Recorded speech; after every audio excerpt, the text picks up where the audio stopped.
सांगलीतील 100 फुटी रस्त्यावरील होलसेल भाजी बाजारात महेश प्रकाश कांबळे यांचा दोघांनी धारदार शस्त्राने खून केला। मृत महेश यांच्यावर खुनाचा गुन्हा दाखल आहे। 2021 मध्ये त्यांनी फिरोज उर्फ बडे शेर अली शेख वय 45 राहणार जुना कुपवाड रस्ता सांगली यांचा खून केला होता। मृत फिरोजच्या मुलाने साथीदारसह महेशचा खून केल्याचं प्राथमिक तपासात स्पष्ट झाले आहे।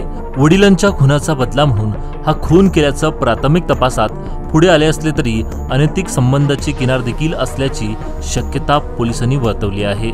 महेश कांबळे हा भाजी विक्रेता आहे। आर्थिक वादातून त्यांनी 2021 मध्ये फिरोज शेख यांचा खून केला होता। संजयनगर पोलीस ठाण्यात याबाबत गुन्हा दाखल होता। 2023 मध्ये महेश हा जामिनावर बाहेर आला होता। त्यानंतर तो पुन्हा भाजीपाला विक्रीचा व्यवसाय करत होता। गुरुवारी सकाळी तो 100 फुटी रस्त्यावरील होलसेल भाजी बाजारात गेला होता। त्यावेळी फिरोज याचा मुलगा व अन्य साथीदार त्यांच्या मागावर होते। त्यांनी दुचाकी शोरूम जवळ महेशवर हल्ला चढवला। हल्ल्यात महेश गंभीर जखमी होऊन पडल्यानंतर हल्लेखोर पळाले। हल्ल्यानंतर भाजी बाजारात पळापळ झाली।